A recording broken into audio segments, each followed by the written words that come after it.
Texas Rangers fight Comanche. Shovel Mountain, 1870. Bold tactics prevail Comanche. Comanche, the shrill cry pierced the air. Signaling danger was closer than anyone had imagined. A lone man naked, bloodied and frantic, came charging toward the Texas Rangers, screaming at the top of his lungs. Behind him, the furious pursuit of 100 Comanche warriors grew louder with every second. The Rangers were vastly outnumbered. But what happened next would turn the tide of the entire battle. How did they manage to defeat the relentless Comanche and reclaim the stolen horses? Stay tuned to discover how this intense clash unfolded. Subscribe to Native Legends and History Stories now. In the summer of 1870, Central Texas buzzed with tension. Just 25 miles west of Austin, near the small town of Dripping Springs, a group of Texas Rangers moved fast across limestone-strewn meadows dotted with oak and cedar patches. The blistering sun beat down on their backs, soaking their practical hill country outfits, tough jackets, wide-brimmed hats, and high boots. This was no leisurely ride. Numbering just over 24, about 25 men, they scanned the ground for tracks, their Colt revolvers and repeating rifles gleaming at their sides.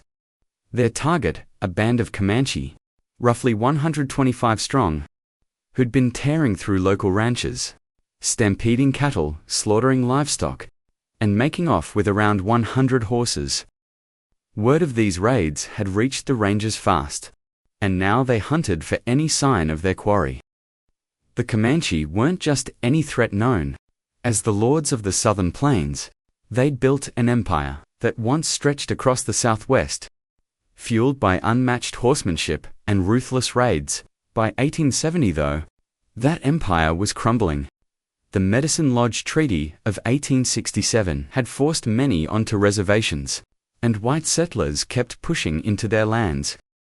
Yet here, on the Texas frontier, they remained relentless. Even a few miles outside Austin, Comanche war parties struck with alarming regularity. A stark reminder that their decline didn't mean defeat. Not yet. Historians debate their numbers at this point.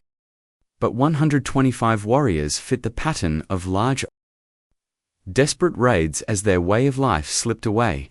For the settlers, every stolen horse was a blow to survival. For the Comanche, it was a lifeline. Leading the Rangers was Captain Rufus Perry, a grizzled veteran at 48 years old. Born in Alabama in 1822, he'd moved to Texas with his family in 1833.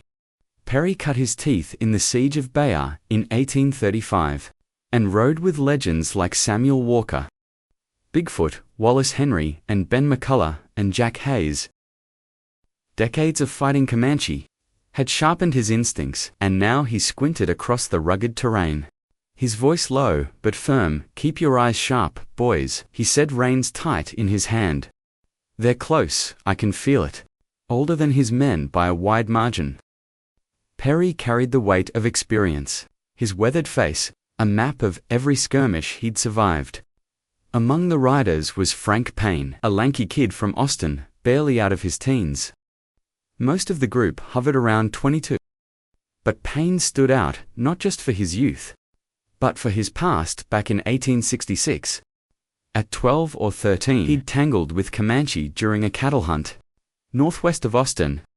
That brush with death hadn't scared him off. Earlier in 1870, he'd signed on with the Rangers, starting at Camp Saba Springs near present-day Coleman, Texas, before word of these raids pulled his unit south.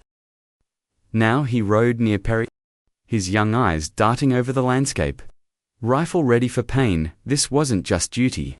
It was personal. As the Rangers neared Shovel Mountain, a hulking rise, about 6 miles south of what's now Marble Falls, the air shifted. A faint sound cut through the wind. A man's voice crying out in English. The words weren't clear, but the panic was. Perry raised a hand, signaling the group to slow. Horses snorted hooves, crunching limestone. Then, from around a bend, a figure staggered into view. A white man, stark naked, running for his life. Comanche, Comanche, he yelled, his voice cracking as he stumbled toward them. Behind him, the distant whoops of warriors grew louder. A chilling promise of what was coming. This wasn't just another patrol. The Comanche's raids weren't random acts of violence. They were a defiant gasp from a culture, fighting to hold on the ranges. Outnumbered, and far from reinforcements, embodied the other side. A frontier government scrambling to impose order. Historians often frame these clashes as simple, good versus evil tales, but the reality was messier. The Comanche fought for survival, the Rangers for control.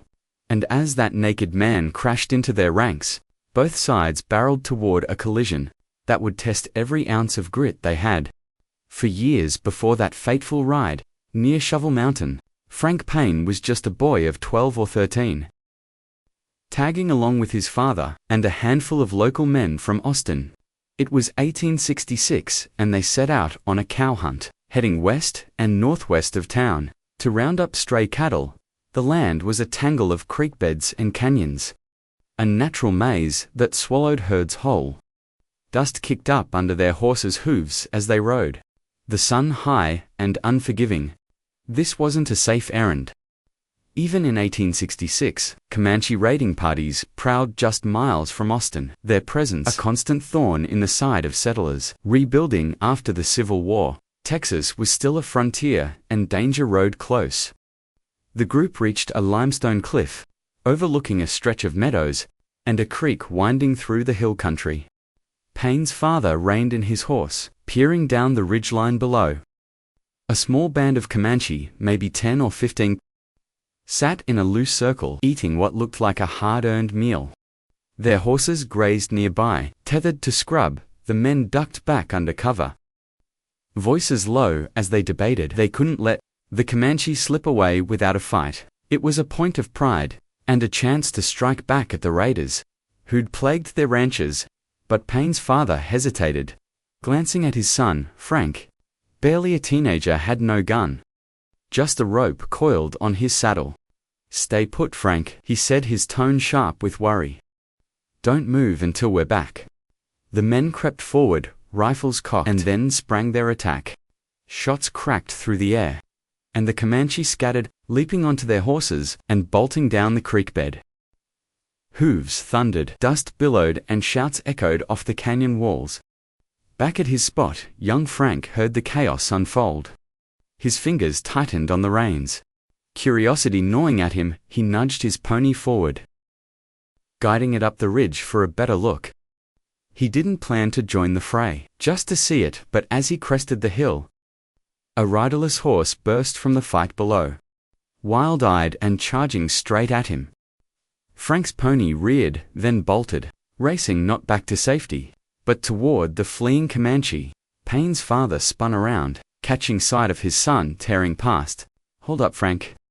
Hold up," he yelled, voice hoarse over the din. Frank yanked at the reins. But the bit was useless. The pony had it clenched in its teeth. Unstoppable, down the slope he went, right into the Comanche's wake. The warriors wheeled their horses. Startled by the lone figure barreling toward them, they took him for a gutsy attacker, not a runaway kid. Arrows flew, slicing the air around him. A lance grazed past close enough to rustle his shirt. Frank ducked, low heart pounding, as his pony weaved through the chaos. Then, a sharp snap, something, maybe an arrow or a bullet, severed his bridle rein. The pony surged faster, free of control, and broke clear of the pack. Payne's father spurred his horse hard, firing at the Comanche closing in. He cut through their line, scattering the last few as Frank's pony slowed. The boy grabbed the rope from his saddle horn, leaned forward, and looped it over the horse's nose. Pulling it to a stop, he circled back, breathless. Meeting his father's grim stare, 2 arrows jutted from his saddle, feathers quivering, but he was unscathed. The elder Payne holstered his gun, chest heaving, and said nothing, just nodded once. Relief buried under a mask of sternness. That day stuck with Frank. Historians might call it reckless luck, but It was more than that. At 12 or 13, he'd faced death and come out grinning. A taste of the frontier's raw edge that would pull him to the ranges. Years later, the Comanche too showed their mettle, quick to fight, even against a boy they mistook for a threat. This wasn't just a skirmish, it was a glimpse of two worlds clashing. The settlers saw the Comanche as marauders, but those warriors were clinging to a way of life. Already under siege by 1866, their numbers were thinning, their raids a desperate bid to hold power. Frank's brush with them wasn't heroism or folly. It was a boy caught in history's brutal churn, a spark that would light his path to 1870. By early 1870, that spark had ignited. Frank Payne, now a wiry young man in his late teens, signed on with the Texas Rangers. He landed at Camp Saba Springs, a dusty outpost near present-day Coleman, Texas, about 150 miles west of Austin. The camp was a staging ground for Rangers, keeping watch over the western frontier, a region still raw from Comanche raids and lawlessness. Payne settled in, learning the ropes alongside hardened veterans. But he didn't stay long. Word came fast. Raiding parties were hitting ranches near Dripping Springs, stealing horses and leaving chaos in their wake. The company packed up and headed south, cutting through the rugged hill country toward the trouble. Their path took them near Shovel Mountain, a broad rise 6 miles south of what's now Marvel Falls.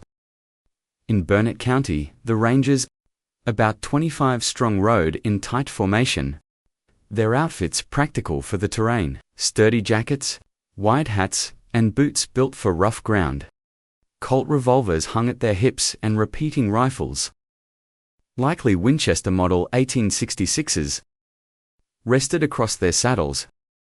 These weren't just tools, they were lifelines, offering firepower that could outmatch the Comanche's older muskets. And Beau's Captain Rufus Perry led the way, his sharp eyes scanning the base of the mountain. As they rounded its edge, the air was thick with heat, horses snorting as they picked through rocky soil. Then, a sound broke the rhythm of hooves, a man's voice, faint at first, crying out in English. The words didn't carry, but the desperation did. Perry's hand shot up. Halting, the group riders stiffened. Ears straining, the voice grew louder, edged with panic, as they nudged their horses forward around a bend. Suddenly, a figure stumbled into view, a white man, stark naked, his pale skin glaring against the brown earth. His eyes bulged wide with terror, and dried spit crusted his lips. He lurched toward them, arms flailing, as if every step might be his last. "Comanche, Comanche!" he shouted, voice shrill and clear, now cutting through the still air behind him. War whoops rose sharp and rhythmic, signaling pursuit. Perry's jaw tightened. "Steady, boys," he barked low and firm, as the man crashed into their ranks, collapsing against a horse's flank. The Rangers parted just enough to shield him, hands already on their guns. That single word, Comanche, hit like a thunderclap. It wasn't just a warning. It was a call to action, a signal that the fight they'd been hunting was now hunting them. Moments after the men tumbled into their cover, shapes emerged from the haze, Comanche warriors, about 125 strong, thundering down the slope in pursuit, their faces twisted with rage, furious at the interruption of their raid and the loss of their prize. Dust swirled as they drove about 100 stolen horses ahead of them, the herd slowing in the rough, rocky terrain near Shovel Mountain's base. The Rangers gripped their reins, watching the enemy close in, but then the tide shifted. The Comanche spotted the armed riders, and their momentum faltered. Horses skidded to a stop, warriors yanking reins hard. With a flurry of shouts, they turned west, urging the herd into a frantic retreat. Hunters now turned prey. Perry saw the opening. "Flank 'em right, move," he snapped, voice cutting through the clamor.